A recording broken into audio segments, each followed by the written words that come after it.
Hello dear students, example 6.9 करते हैं जिसमें आपको इस तरीके से एक लैडर दी है, यानी कि एक सीढ़ी दे रखी है और ये इक्विलिब्रियम कंडीशन में आपसे पूछ रहा है F1 का वैल्यू और F2 का वैल्यू। F1 क्या है? रिएक्शन है इस वॉल की इस लैडर के ऊपर, और F2 क्या है? रिएक्शन है फ्लोर की इस लैडर के ऊपर, है ना। तो आपको ये दोनों फाइंड आउट करना है। तो हम इसमें रोटेशनल और ट्रांसलेशनल इक्विलिब्रियम लेके चलेंगे। स्टूडेंट्स, ट्रांसलेशनल इक्विलिब्रियम में हम जितने भी फोर्सेस होते हैं किसी कंपोनेंट के ऊपर उनका एल्जेब्रिक सम दिखाते हैं।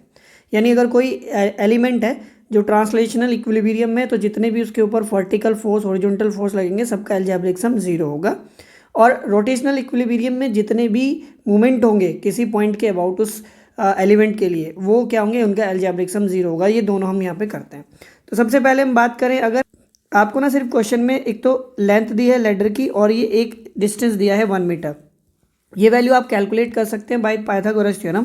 कैसे आप अप्लाई करेंगे? A B square is equals to, यहाँ पे हो जाएगा ये सी बी स्क्वायर प्लस साथ में हो जाएगा ए सी स्क्वायर, है ना। ए बी का वैल्यू आपके पास है तो ये हो जाएगा 3 का स्क्वायर, ए सी का स्क्वायर जो कि कितना दे रखा है आपको 1, यानी 1 का स्क्वायर हो जाएगा, और ये वैल्यू हो जाएगी सी बी स्क्वायर के इक्वल। तो हो जाएगा 9 माइनस 1 और इधर आ जाएगा under root, this is C B, है ना। स्क्वायर इधर अंडर रूट हो गया तो हो जाएगा 8 अंडर रूट के अंदर सी बी, या जिसको आप लिख सकते हैं 2 अंडर रूट 2, है ना। ये सी बी का वैल्यू आ गया जो आपको ऑलरेडी दे रखा है इसमें। अब आप क्या करेंगे? इसमें हम अप्लाई करते हैं ट्रांसलेशनल इक्विलिब्रियम। ट्रांसलेशनल इक्विलिब्रियम के लिए जो हॉरिजॉन्टल फोर्स है, देखिए इस कंपोनेंट पे ना 2 हॉरिजॉन्टल फोर्स है। एक तो ये नॉर्मल रिएक्शन है और एक ये फ्रिक्शन है। देखिए क्या होगा, ये जो लैडर है, जैसे ये लैडर है हमारे पास, ठीक है, ये फ्लोर पे है, तो ये लैडर अपने वेट की वजह से इस तरफ खिसकने की कोशिश करेगी, जिस वजह से फ्लोर और लैडर के बीच फ्रिक्शन आएगा जो कि अपोजिट डायरेक्शन में होगा। किसके अपोजिट डायरेक्शन में होगा? मोशन के। और इस लैडर के वेट की वजह से इसके ऊपर नॉर्मल रिएक्शन भी आएगी एन, और ये हो जाएगा फ्रिक्शन, और इन दोनों का रिजल्टेंट ही होगा ये F2 जो आपको दे रखा है डायग्राम में, ठीक है। तो अब यहाँ पे जो ये वाला F है ना, ये फ्रिक्शन फोर्स, और ये दोनों हॉरिजॉन्टल फोर्स है, एक दूसरे के अपोजिट डायरेक्शन में है, इसलिए आप एक प्लस लेंगे और दूसरा माइनस लेंगे और इनका एल्जेब्रिक सम क्या दिखाएंगे? 0। तो यानी F इज इक्वल टू क्या आ गया अपने पास? F1। एंड ऐसे ही देखिए वर्टिकल फोर्स देखिए कितने हैं इसके ऊपर ना। वर्टिकल फोर्स देखिए, एक तो ये नॉर्मल रिएक्शन है N, और एक इसका वेट है W जो कि वर्टिकली डाउनवर्ड है, जो कि इसके बिल्कुल सेंटर पर लगा हुआ है। तो यानी कि जो N है माइनस W, ये भी क्या हो जाएगा? 0, क्योंकि ये भी दोनों एक दूसरे के अपोजिट डायरेक्शन में है। यानी N इज इक्वल टू क्या आ जाएगा? W। और आपको W का वैल्यू दे रखा है बच्चों, मास उन्होंने 20 दिया है, मैं 9.8 से मल्टीप्लाई करके इसको चेंज कर लेता हूँ न्यूटन में, यानी कि वेट में। तो ये आ जाएगा मेरे पास कितना? 2 8 ज़ा 16, 2 9 ज़ा 18 और 1 9 और 0, और एक के बाद आ जाएगा पॉइंट यहाँ पे, यानी 196 न्यूटन आ गया मेरे पास एन का वैल्यू, ठीक है। अब हम यहाँ पर इसमें रोटेशनल इक्विलिब्रियम लगाते हैं। ओके, रोटेशनल इक्विलिब्रियम के लिए आपको क्या करना है? किसी भी एक पॉइंट पर आप टोटल मूवमेंट का एल्जेब्रिक सम 0 दिखा दो, है ना। तो ये एक तो पॉइंट बी है और एक पॉइंट ए है, इन दोनों में से किसी भी एक पॉइंट पर आप मूवमेंट 0 दिखा दीजिए। अब मूवमेंट क्या होता है आपको बहुत ध्यान से समझना है। मान लो ये कोई कंपोनेंट है मेरे पास और ये वो पॉइंट है, यहाँ पे ये वाला पॉइंट है जिसके अबाउट ये रोटेट हो सकता है। आपने एक फोर्स F लगा रखा है जो कि r डिस्टेंस पर है इस फिक्स पॉइंट से, तो इसका जो मूवमेंट होगा फोर्स का वो क्या होगा? फोर्स इंटू डिस्टेंस होगा, ठीक है। क्या होगा? Force into distance. बच्चों आपको ध्यान रखना है मूवमेंट ना 2 तरीके से हो सकता है, या तो एंटी क्लॉकवाइज या क्लॉकवाइज, है ना। तो अब क्योंकि 2 डायरेक्शन है तो आपको एक डायरेक्शन को प्लस लेना पड़ेगा और दूसरी डायरेक्शन को नेगेटिव आप लेंगे, है ना। साइन कन्वेंशन जरूरी है। तो मैं ए पॉइंट पर मूवमेंट ले लेता हूँ, है ना।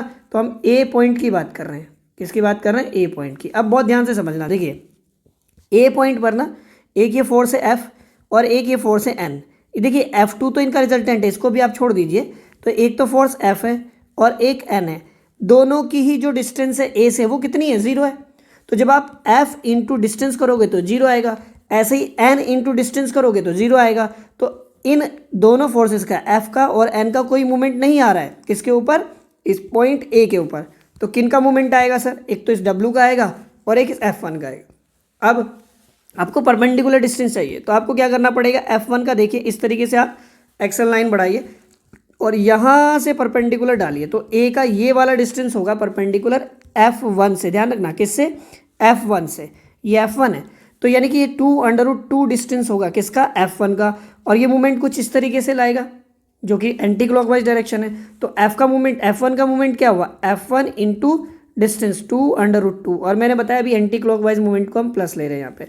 साथ में अब जब W देखिए, अब W का जो डिस्टेंस है वो ये है, ठीक है, ये बिल्कुल मिडिल में है, ई पॉइंट, यानी ये हो जाएगा 1/2 हाफ, ठीक है, क्या हो जाएगा हाफ। और इसका डायरेक्शन देखिए कुछ ऐसे है, यानी ये ए के ऊपर कुछ इस तरीके से मूवमेंट लाएगा जो कि क्लॉकवाइज होगा, यानी कि माइनस आ जाएगा, -W इंटू डिस्टेंस कितनी है 1/2, और इनका अलजेब्रिक सम क्या होगा 0 होगा।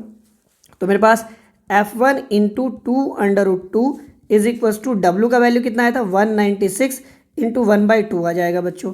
अब आप इसको नीचे ले जाइए तो आपके पास आएगा F1 इज इक्वल टू 196। अब आप इसको चाहे तो 2 से कट कर लीजिए, 2 9 ज़ा 18, 2 8 ज़ा 16, तो 98 डिवाइड बाय 2/√2 का वैल्यू रख लीजिए, 1.41 रख दिया मैंने यहाँ पे, फिर 2 से कट किया इसको, 2 4 ज़ा 8, 2 9 ज़ा 18, ठीक है। अब आप यहाँ से 2 से कट कर लो इसको, 0 ये आ जाएगा, 2 7 ज़ा 14, और आगे आप 1 को छोड़ करके यहाँ पे 0 लिख सकते हैं, और ये कितना आएगा यहाँ पे 2 2 ज़ा 4, और 2 4 ज़ा 8, और 2 5 ज़ा 10, ठीक है। अब आप इसको कट कर लीजिए तो ये आ जाएगा मेरे पास 35 न्यूटन, ठीक है। तो F1 का वैल्यू इतना है।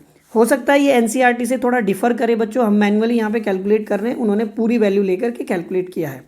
नाउ ये तो F1 आ गया मेरे पास, अब मुझे F2 कैलकुलेट करना है। क्या करना है, F2, है ना। अब मैंने बताया था F2 क्या है, देखिए F2 आप डायग्राम में ही देखिए, F2 क्या है, इस F और इस N का रिजल्टेंट है, ठीक है। तो F2 के लिए देखिए मैं यहाँ पे बना लेता हूँ, this is F and this is N, और इसका रिजल्टेंट होगा, इन दोनों का रिजल्टेंट है F2।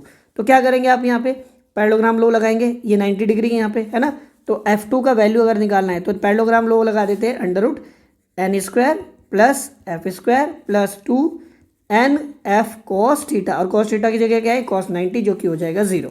तो सीधा सीधा अपने पास आ गया √n का वैल्यू आपने अभी निकाला था, देखिए यहाँ पे n का वैल्यू ये आया 196, कितना है 196 का क्या हो जाएगा स्क्वायर प्लस f²। अब f का वैल्यू आपने भी निकाला, कितना है 35 का स्क्वायर हो गया, 35 का स्क्वायर हो गया अपने पास, ठीक है ना। √, अब 196 का स्क्वायर कर दीजिए, 6 का स्क्वायर आ जाएगा बच्चों 38416 प्लस 35 का स्क्वायर कर दीजिए, ये आ जाएगा 1225। अब इन दोनों को ऐड कर दीजिए बच्चों, तो ये आ जाएगा 39641।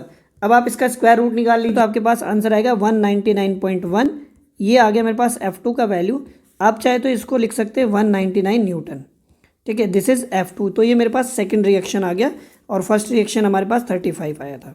अब अगर आपसे एंगल पूछ ले, ये वाला जो एंगल है, मान लो सपोज करो अपने पास एंगल है ये अल्फा, तो ये मैं एक छोटा सा ट्रायंगल बनाता हूँ यहाँ पे, जो ये वैल्यू है, ये वाली वैल्यू होगी n के बराबर, और ये होगा f के बराबर। तो ये परपेंडिकुलर हो गया n और बेस हो गया f, तो इसमें आप tan अल्फा अप्लाई कर दीजिए, tan alpha is equal to perpendicular है n डिवाइड बाय बेस है f। वैल्यू अपने पास कितना था 196 डिवाइड बाय ये मेरे पास 35 है यहाँ पे, है ना। तो आप जब अल्फा का वैल्यू निकालेंगे तो tan इनवर्स 196 डिवाइड बाय 35 आ जाएगा अपने पास, है ना, और इसका लगभग आंसर आएगा कितना 80 डिग्री। अब सर हम इसको कैसे करेंगे, क्योंकि हमें तो ये वाला इन्वर्स निकालना नहीं आता है। तो जब भी इस तरह के क्वेश्चन एग्जाम में आते हैं तो इस तरह की वैल्यू आपको क्वेश्चन में ही दी रहती है ना। अगर आपको नहीं दी है या फिर आपसे नहीं आ रहा है तो आप यहीं पर भी छोड़ सकते हैं इसको, आंसर को, कोई प्रॉब्लम नहीं है।